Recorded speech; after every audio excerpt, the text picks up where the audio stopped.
Yes. My name is Michael Kumukao Lee. I reside at 9100 Keaunui Drive. Good morning, Mr. Lee. Thank you for being here today. Can you tell us in what capacity are you testifying today?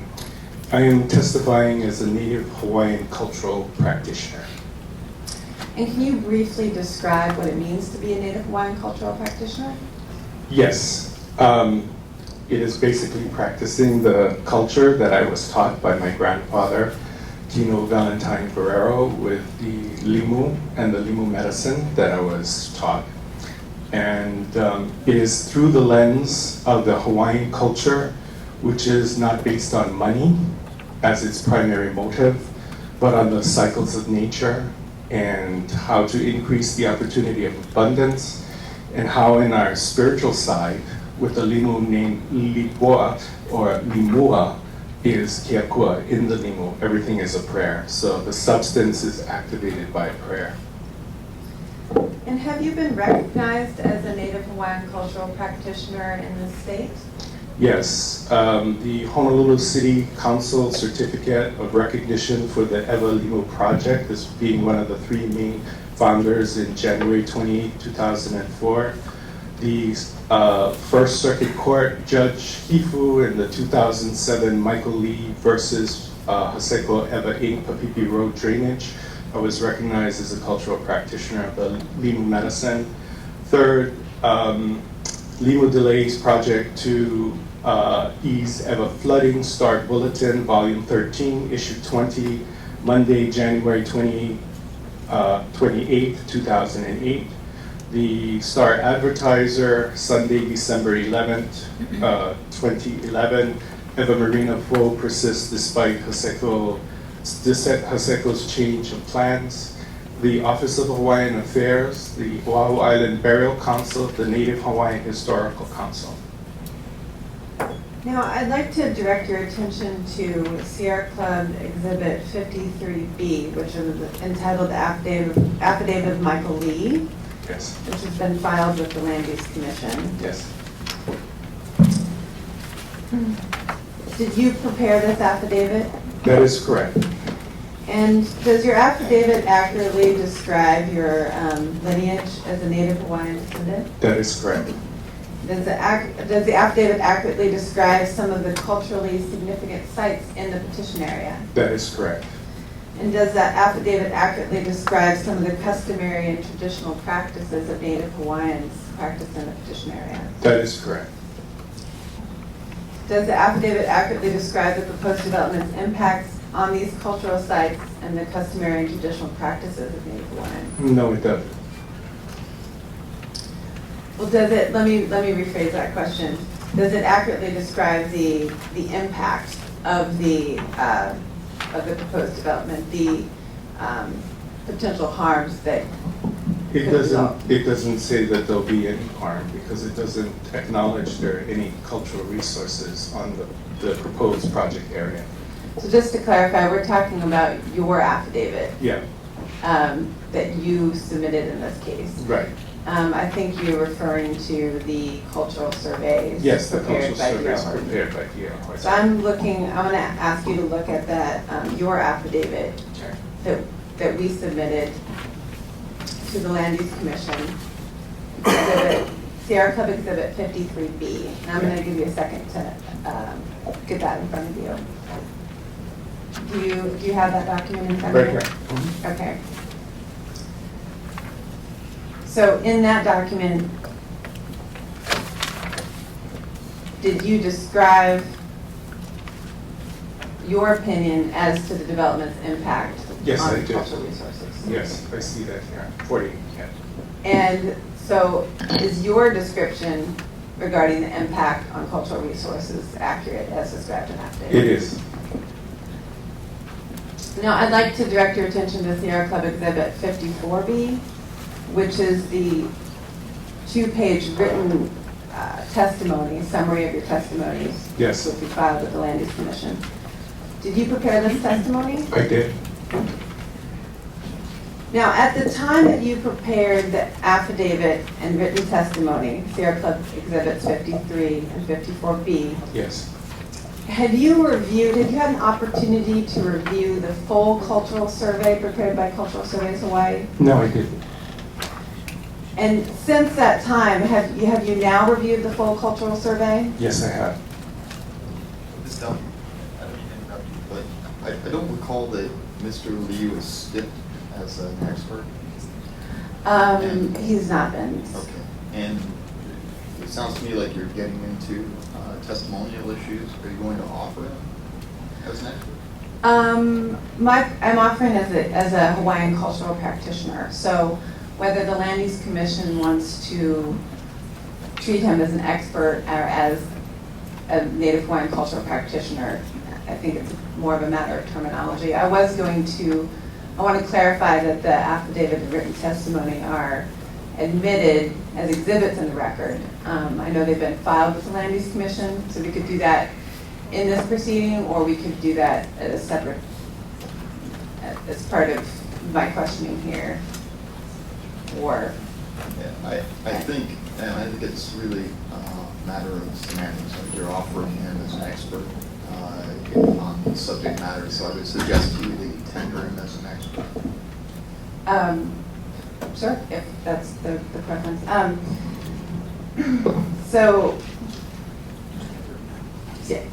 So at this point, I'd like to offer Michael Lee as an expert in cultural issues, Native Hawaiian.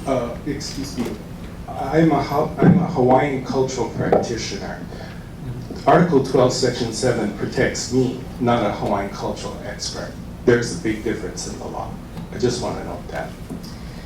Yeah, thank you. So I think what we have here is sort of what needs to be a Native Hawaiian cultural practitioner coming up against terminology used in court and administrative proceedings. Yeah, Mr. Lee, and that's not meant as any sort of criticism or to somehow put a label on you. It's simply for purposes of our proceedings procedurally. So what I would suggest Ms. Dunn is that based on the qualifications that you've already outlined, that you tender him as an expert. Yes, okay, so again, yes, based on the qualifications, as Mr. Lee's testimony and as stated in his affidavit and written testimony, I'd like to tender him as an expert on cultural issues and customary and traditional rights and practices of Native Hawaiians. Parties, any objections?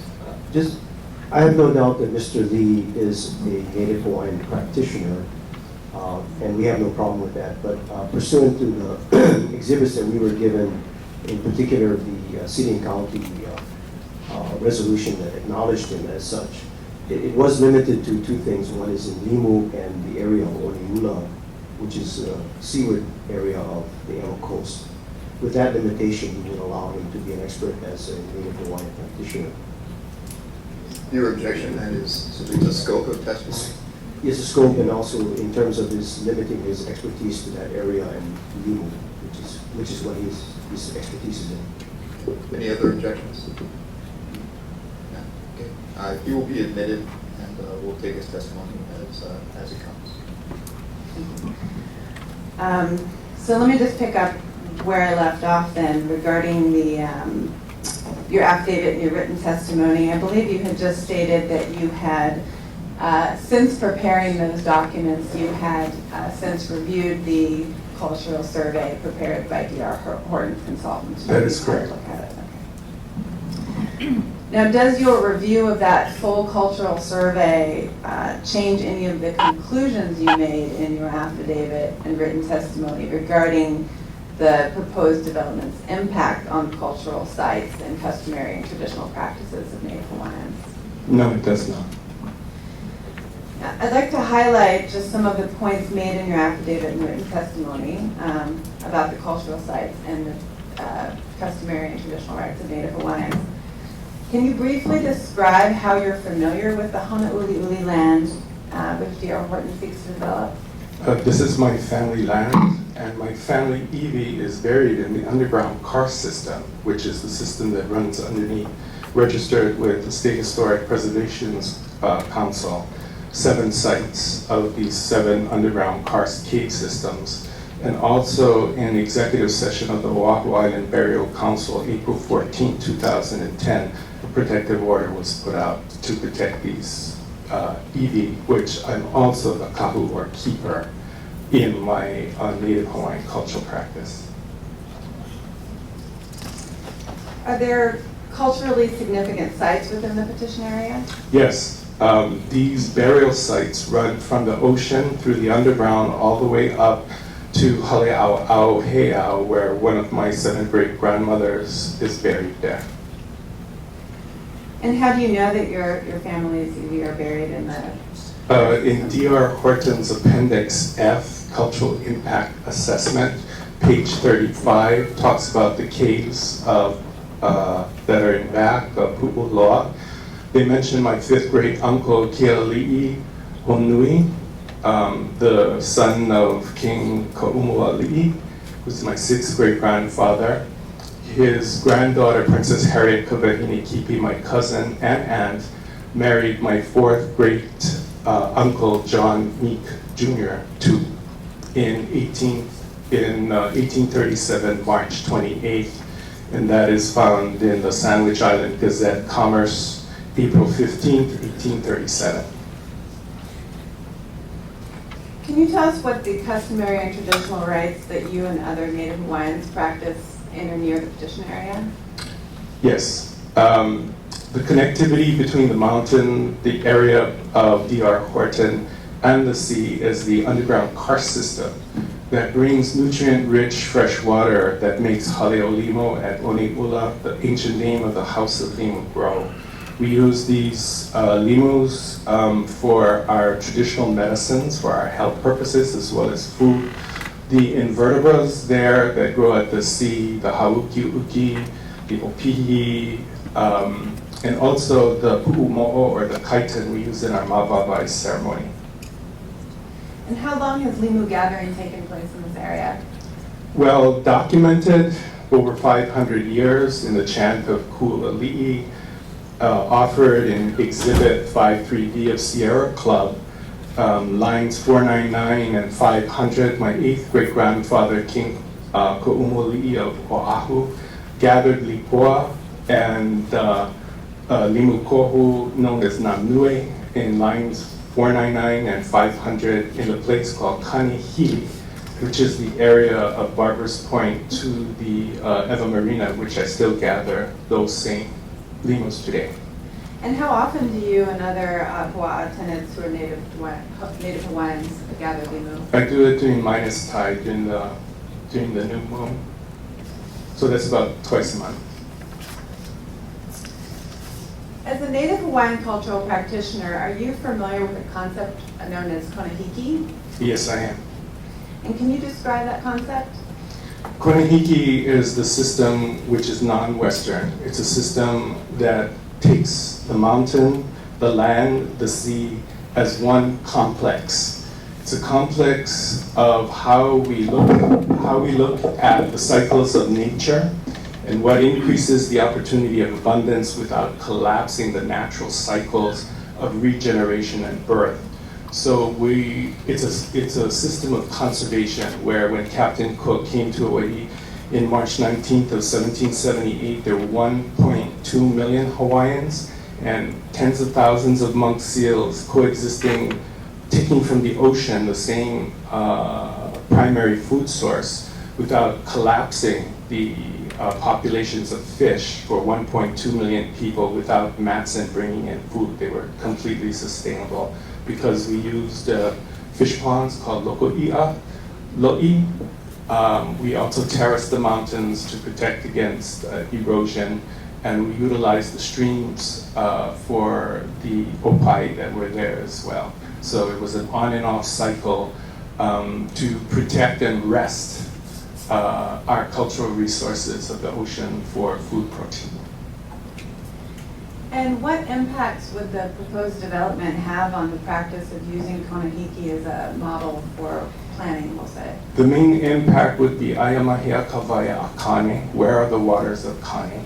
in this particular area, we know of the caves that are under here called Pohuaina or Patlakaina. They're a network of caves that go to Waipahu, and they also come out at Waimanalo, places at Kahana, and they go out to Honolulu underneath the Iolani Palace and shoot over to Kauai Hau, where the old advertiser building is. These underground cave systems are very important as an aqueduct system to bring nutrient fresh water to our endemic limus at the ocean. Taking from the wells uncontrollably, removing fresh water decreases the population and the diversity of our gathering rights vis-a-vis the limu. We have noticed since 1980, since the development has come in, people who have gathered limu in Ewa in 1980 would see about 2 feet high and just hundreds of yards down full of limu. As we progressed and more water was taken out for these developments, the golf courses and everything, we noticed a decrease in the limu, where the last time we saw about a foot of limu about 30 yards long was in April 1999. If you go to Ewa Oniula Beach or anywhere along the coast of Ewa, you will no longer see stacks of limu piled high. So we as cultural practitioners know that limu needs fresh water to be abundant. As you decrease the fresh water, our cultural practice decreases. And under Article 12, Section 7, it says you cannot overregulate or decrease or destroy Hawaiian religious or gathering practices for the health of the Hawaiian people. And what effects would the Ho'opili development have on the iwi within the burial caves? Building that, the certain zones are for commerce, so that if you put pylons down into that, you can break the underground karst system. As I said, we have 7 that are egress, ingress out to the sea, but it goes right back to the mountains. So it's put in danger with pylons going through and with the rail as well.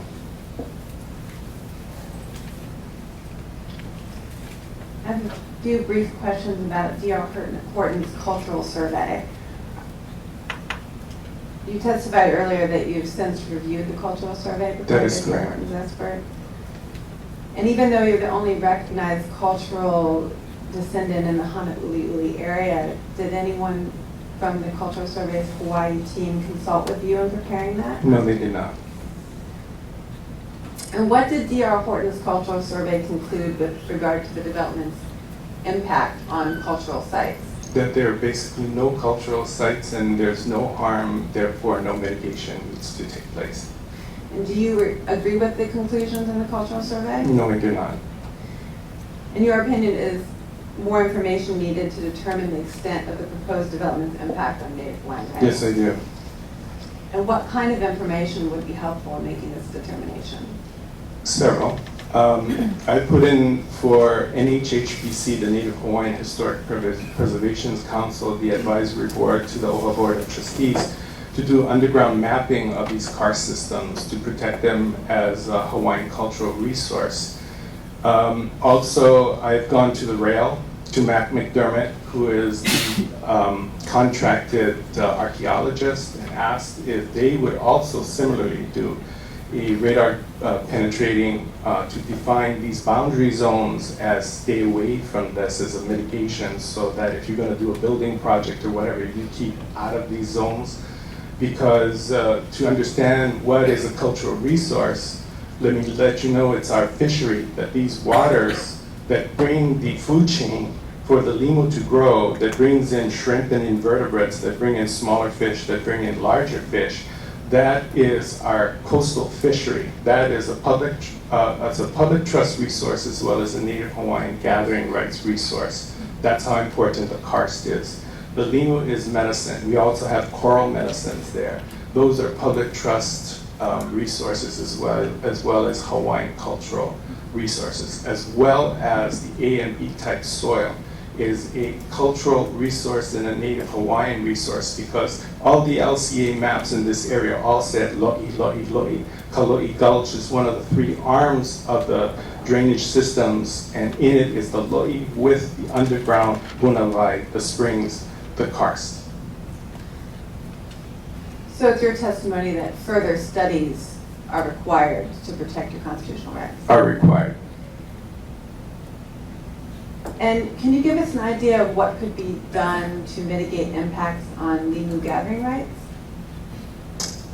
Yes, one of the things that is missing in DR Horton's proposal is the specific drainage.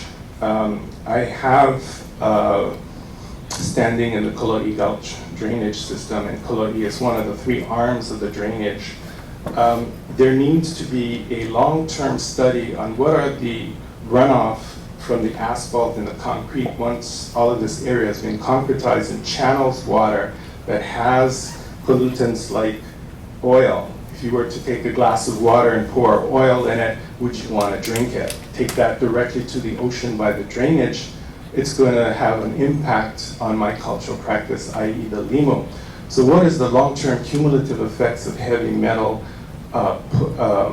fertilizers, your weed killers, and non-source pollutants on my cultural practice through Kalo'i Gulch that goes right into my area where I utilize the limu. So what is also needed to mitigate is retention dams, so it naturally percolates. Right now there's a natural percolation that takes place, but when you concretize and asphalt everything and concentrate all that water runoff that has oil that is dripped on the concrete and it mixes with that, and you have fertilizers and you have weed killers and everything jetting out into the ocean, you're going to have a direct impact on Article 12, Section 7, my gathering rights. Thank you. And you mentioned fertilizers, an impact of fertilizers, which people often associate with agricultural operations. So I wanted to ask you if you had an opinion as to whether the proposed development would be more detrimental to your rights as Native Hawaiian cultural practitioner than leaving the land as an agricultural, in agricultural. Well, agriculture as it is right now does use some degree of fertilizers, but most of the pesticides. Yeah. But right now, everybody knows it doesn't rain a lot. I mean, you just have to live in Hawaii long enough to figure that one out. So the impact of the rain and washing that into the soil pretty much stays into the soil so far, unless you have this really 100-year massive rain, which we've actually seen in 1996 and 2006, I guess global warming. But outside of that, generally it takes 6 feet of penetration of water into the soil before the soil is supersaturated and can no longer take any water and just jut it right to the sea. So, but for that, the way things have been historically, it hasn't interrupted growth of the seed. And you testified about a number of measures that could be taken to mitigate the impacts on limu gathering rights. Are you aware of instances where such actions have been required? Yeah, in the Papipi Road drainage case, Haseko wanted to build a drain at Papipi Road and just take the water off of Papipi Road and just jut it into the ocean. And I said, no, you cannot do that. So I took them to First Circuit Court in 2007. Judge Hifu mandated that Haseko Hearing do 2 things. Either first, it did a long-term study on the cumulative effects of heavy metals and other pollutants on my cultural practice, A. B, if they didn't, then they would have a retaining dam that would percolate the water through the sand and keep the heavy metals on the land and protect my cultural practice, which is what is happening right now. And another thing was the Hokulia case on the Big Island Oceanside Partners, where the billion-dollar development put a luxury golf course in. And the karst system there, with a heavy rain that took place, washed the fertilizer and the pollutants of killing bugs and everything into the karst. Hawaiians noticed that the fish died right after that big heavy rain, collected them in Ziploc baggies. It was tested to find out those fertilizers killed it. So there is a connectivity. And are you aware of any efforts to implement those type of mitigation measures in this case at this time? No, there are none. I have no further questions on that. Mr. Kudo?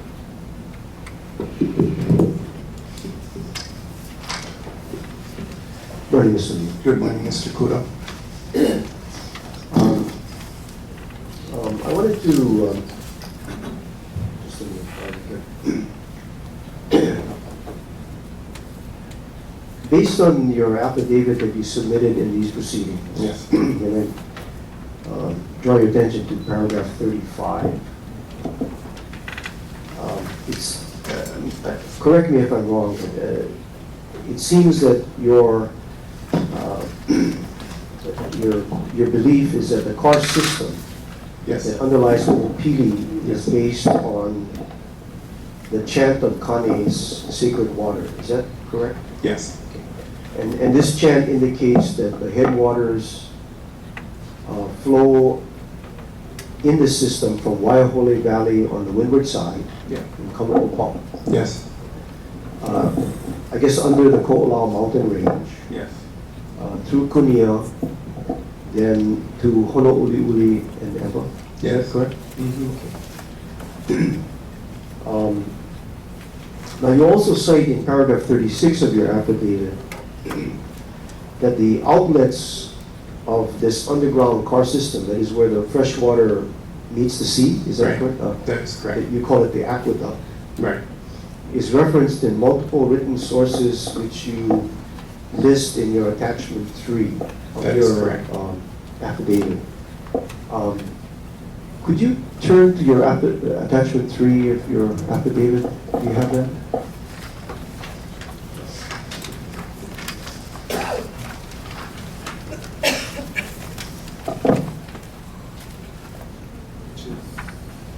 Are we talking about line 36? Paragraph 36? Yeah, paragraph 36. Sites of Oahu.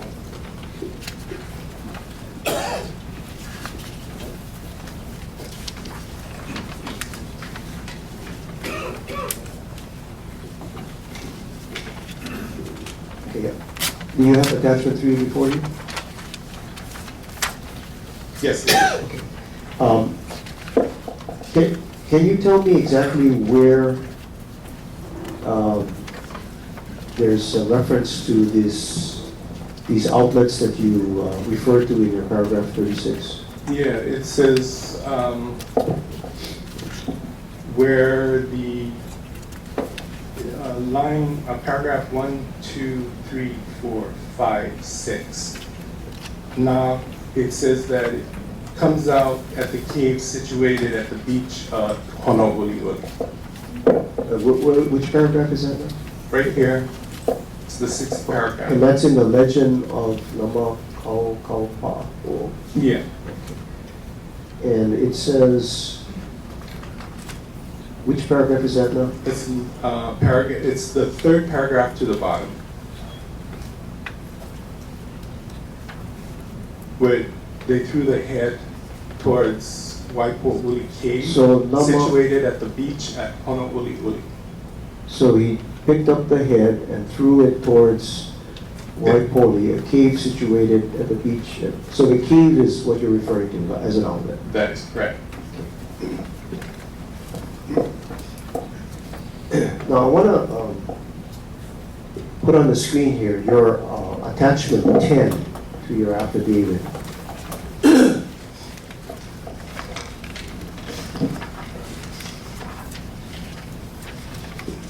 Is there just attachment 10?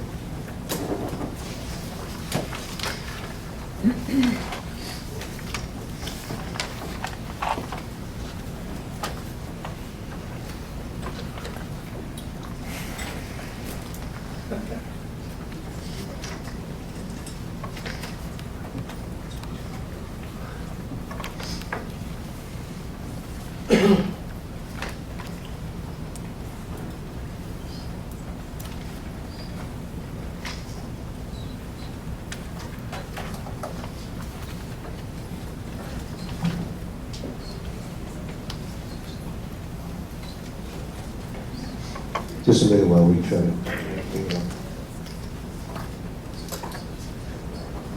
Okay. Is this your attachment 10 That is correct. and you prepared this particular drawing? No, I did not. That drawing was done by the rail people. Matt McDermott got one of their cartographers to do that. So the cartographer drew the red lines? That is correct. Where in this map is your ancestral, the EV, those 7 sites that you were talking about earlier? Okay, I'm gonna show it, but just to let you know, by law, I don't have to under SHPD because these sites are, but Just a general, for clarity, just a general. see.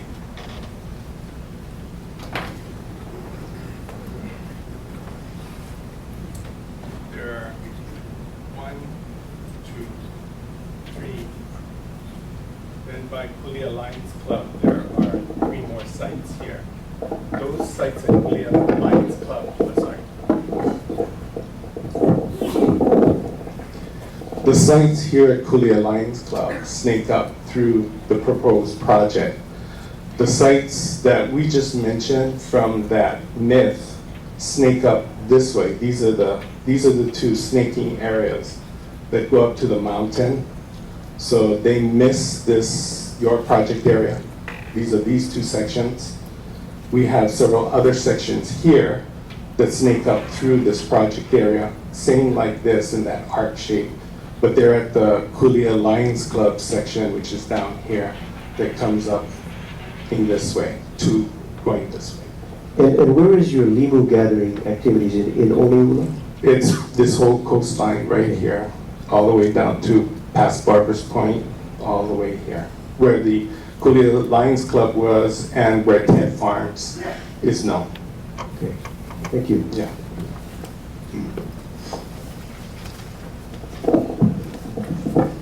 Now, if I understand your testimony, what you're saying is that the area in the red on the right side, let me point to there, this area here, Yes.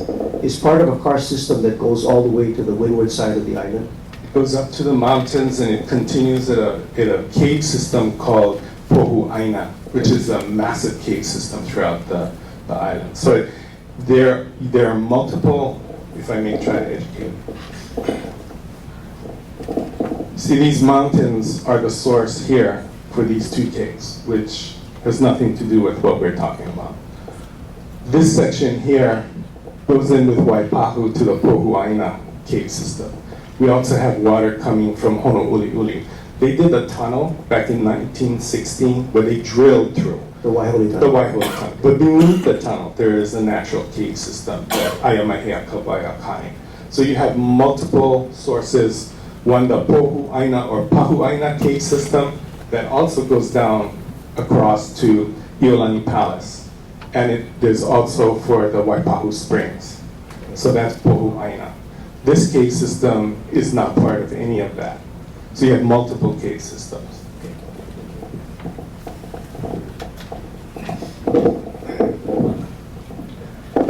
Now, are you aware that in the red area that I just pointed to right here, Yes. this is where you're saying the karst system is located? Part of it, yes. And the whole PD lands are all here, right? No, on this side, yeah. Right. On this side, right.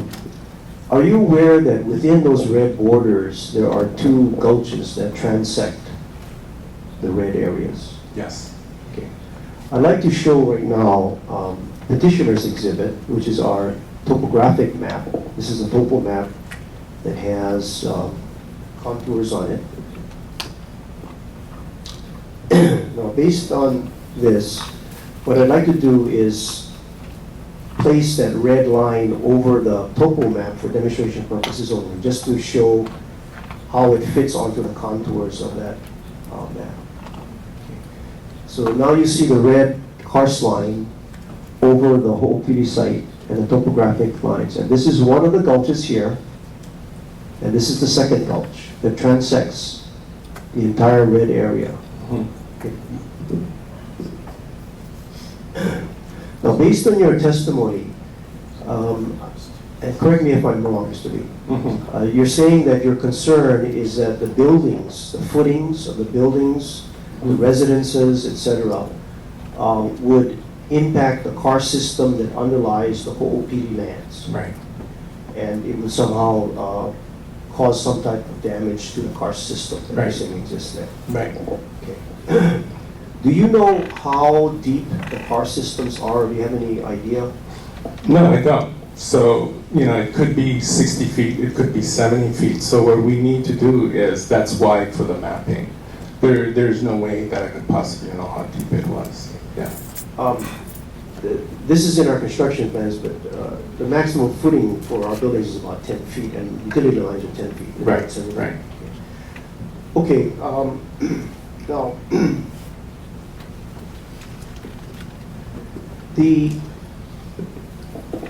But just an addendum, the rail is putting in 90-foot pylons that are going through, so that's why just overlapping your project as well. So we put out a notice to them. Excuse me for interrupting.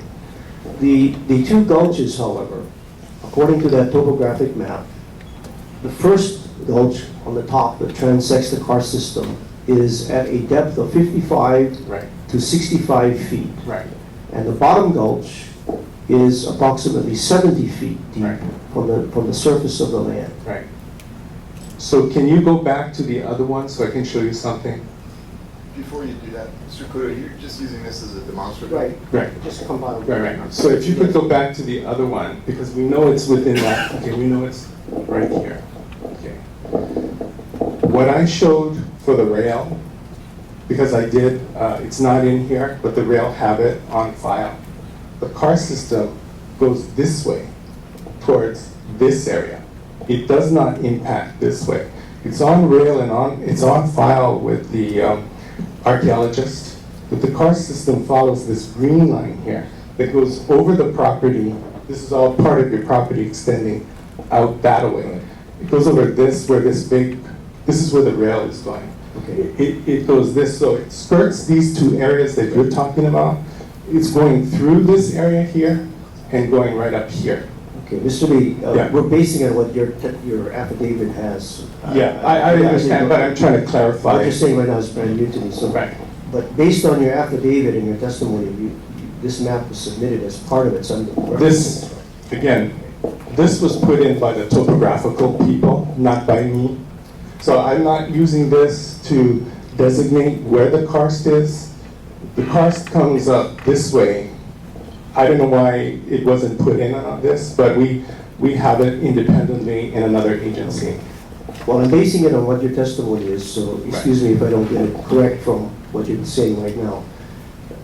Based on the contours of the topographic map, the depth of those gulches are 65 to 70 feet deep. Right.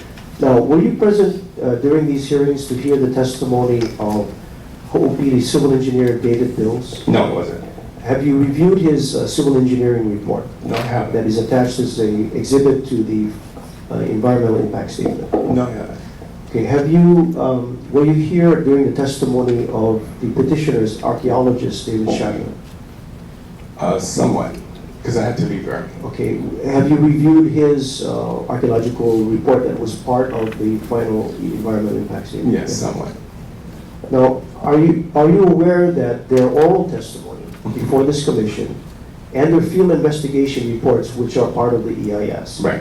indicate no observation of any karst or limestone layer in the gulches which they walked? I'm sure it's not. I'm sure it's not. But again, that red line, I'm not putting it down and I'm explaining to you, that's not where I'm saying the karsts are. This is a topographical map that was done by the topographical people of the city. I'm not claiming that the karst is there at all. The two red lines that are on the side is where I claim that one of the sets of karsts are. Okay, Mr. Lee, you're getting ahead of us. Yeah. I'm just referring to your testimony as you've No, submitted. I agree with everything that you're saying based on your experts that there couldn't be a karst there that is not deeper than 100 feet. If it does exist, it would have to be deeper. I agree with that. Now, You also stated in your affidavit, I believe it was paragraph 42, that you had talked to Mr. McDermott, who was working for the rail project. That is correct. And you expressed your concern about the rail project. That is correct. Okay. And as a result of their construction on the site, is that correct? That is correct. Are you personally against the rail? Personally against the rail? No, I'm personally against crushing my family illegal quarters, but I've never been against development.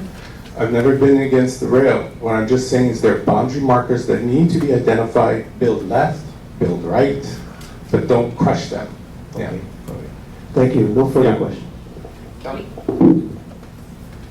Mr. Lee, I'm Don Kiroka. I work for the city. Yes.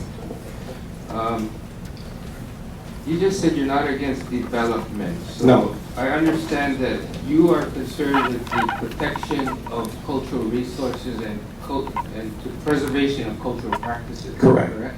Correct. So whatever use of land that is made, say, above the resource, you're not opposed of it so long as your cultural resources are protected. That is correct. So whether it be agriculture or urban development or whatever it is, you're not opposed to what goes on the land if it doesn't affect your cultural resources. That is correct. So That whether is it's correct. agriculture or urban, you don't have an opinion. I do not. No further question. Officer Planning? You know, I don't have any cross-examination questions, but I do have an inquiry. I believe the exhibits that have been discussed by everyone so far, have they been admitted into evidence? I believe so. Oh, I'm sorry. I thought we had submitted that after the... They were submitted late, I think, when we couldn't decide if Mr. Lee was or wasn't a expert witness. And they were submitted on condition. Objections? Anybody there? Nothing further. Dr. Dudley? No questions. No questions. Commissioners, questions? I had a, oh, sorry. Redirect. I'm sorry. I had a redirect? couple questions on redirect, but I don't know if you procedurally Go ahead. go first. Just a couple brief questions. Yes. There was some discussion we just heard now when you were being questioned by petitioner's attorney regarding the mapping of the karst system. Right. Are you aware of any current projects that would potentially map the karst system? Yes, I have put in for Oahu to spend money to map the karst system, which was passed by their advisory board in October. The NHHPC, the Native Hawaiian Historical Preservations Council, October 17th, 2011, page 2 of their agenda, the Oniula burials and Schofield Barracks. Also in the December 2011 106 for the outlets that front Barber's Point in the 106 of the Hunt Development Solar Farm Project. We have it also down there for their archaeologists to map these karst systems to protect them. So is it your understanding that the Office of Hawaiian Affairs will be considering this request? That is correct. And that's because of the importance of these cultural sites? That is correct. And also my request to Matt McDermott, again, to hit all bases with the rail, that they also put in for this as well, because it's Article 12, Section 7, the highest law of the state. It's brought to their attention. They cannot claim they don't know. And as you know, the land is currently being used for agricultural production. Are you concerned that the development, if it goes forward, would have a greater impact on the cultural resources and your gathering rights? In the sense of the mitigation of the usage of water. If the wells take up all the water, you're going to collapse my cultural resource. So the monitoring of water flowing to the ocean is paramount to keeping the health of the ocean alive. That's part of the Konihiki system. No further questions. Commissioners, questions? Commissioner Heller? Yes, I just wanted to go back to one point you raised Regarding the limu and the effect of runoff of pesticides and fertilizers, you mentioned that as a concern. Now, in agricultural use, there can be problems with runoff in terms of what pesticides and fertilizers they're using, correct? Correct. So that's not necessarily a problem that relates to conversion from agriculture to urban use, is it? In this case, you have to look at the big picture. You have to look at where the agriculture was. Here in Eva, the plains of Eva barely rain. All the water comes to the ocean from the mountains on the mountain tops, where a lot of rain takes place in the water cycle. So all the activity is underground. So, but for a 100-year flood, will you get that pushing soil into the ocean? And before, you see what we have at the ocean is we have sand berms that act as a natural filtration once it gets down there and backs up and starts to puddle. And then we get these big puddles. You have the sand berms to naturally drain whatever through the sand and leave it on the land. But now that they're starting to take away all those protection systems of the foliage, the sand, the pickleweed, and everything, the natural berms are being removed seaside. We're channelizing everything on the land where it normally percolates, so it doesn't directly go into the ocean. So because of human activity for whatever purposes, if it's development, you're increasing the load on the ocean that normally isn't there but for the development. But in terms of the actual use of fertilizers and pesticides on the land, would that be any worse in urban use than it is in agricultural use? It would be if you're on Kauai and it rains here a lot, heavy, like it does all over Kauai, and that pesticide goes right into the ocean because it's super saturated, like Kauai always does, get super saturated. But for the fact you're in Eva, but for the fact the rain is like nil, that makes a big difference in that specific question that you're asking. So is your answer yes or no? It depends on the area. The answer is no in this case, yes if you took it to Kauai. So what you're asking is a standard across the board answer, and I'm saying you have to go case by case on location and rainfall to be accurate to the kernel of what you're asking for. Okay, so in this particular case, dealing Yes. with this particular piece of property, Yes. is the concern about the use of pesticides and fertilizers a bigger concern if it's converted to urban use? Or Yes, if it's converted to urban use, it would be bigger because you're channelizing it. You're taking away the protection that's normally afforded for this region. Yes. Okay, now I understand what you're saying. Thank you. Commissioners, any other questions? Commissioner McDonald? Morning, Mr. Lee. Good morning, Mr. Thank you for your testimony. To clarify, you had a concern with regards to the water resources, the impact of the water resources as a result of the development. That is correct. If the land was to be kept in agricultural district and the 1,500 acres were to be used in active agriculture, would you still have a concern as far as the water resources? No, I wouldn't, because when you look at the sugarcane mill that was there for a long time, we had the biggest bumper crop of limu ever. So, as far as when you go by the track record of history and what is, and a theory, we did fine, with agriculture taking place there with our limu. In fact, it was known as one of the most biggest limu gathering sites. Well, it's interesting to me, though, as far as the agricultural use and the requirements afforded to water, the demands may actually be greater for utilizing the 1,500 acres for agricultural production. You have to understand the history of the area, and if you look at one of my exhibits that shows the wells that have been dug, when you just had ag, the water usage that was tapped in by the wells that they did not also tap into the other parts of the water that was running beneath it. So you had a flow taking place, even though it was being konehihi'd, or a portion of that water was being used for ag, i.e. the sugarcane. Okay. When you start to build homes and you have to directly tap into wells to provide water to your development, which is part of the law when you make a development, you're now taking a bigger source.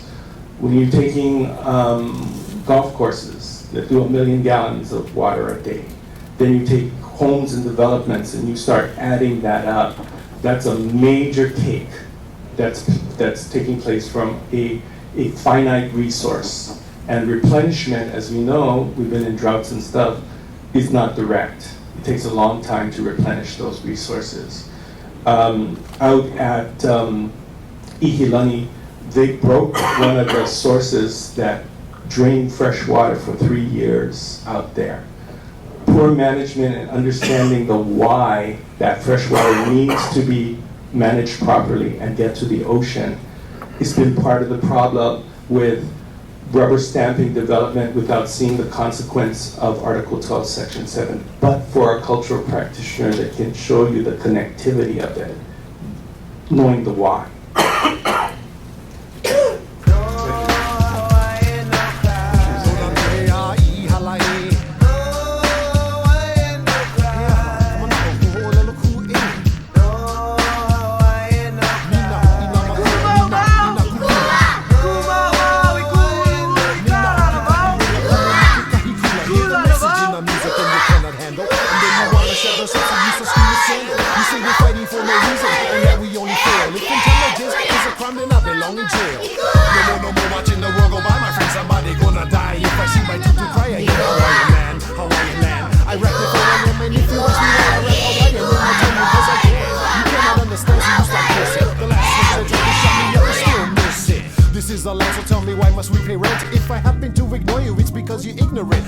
The dialect that I select when I talk. But tell me, can you walk the walk? You say library, I say library. I tell you why I call it the library, cause that's where they bury all the lies you can't believe. Everything you read, the words of our kupuna is all you really need. And then you tell me that I'm arrogant because I call you ignorant. When it's apparent that you're blaming me for your stupidity, when you should blame your parents. Pilgrims, that's the way it is. Not prejudice, I'm just telling it like it is.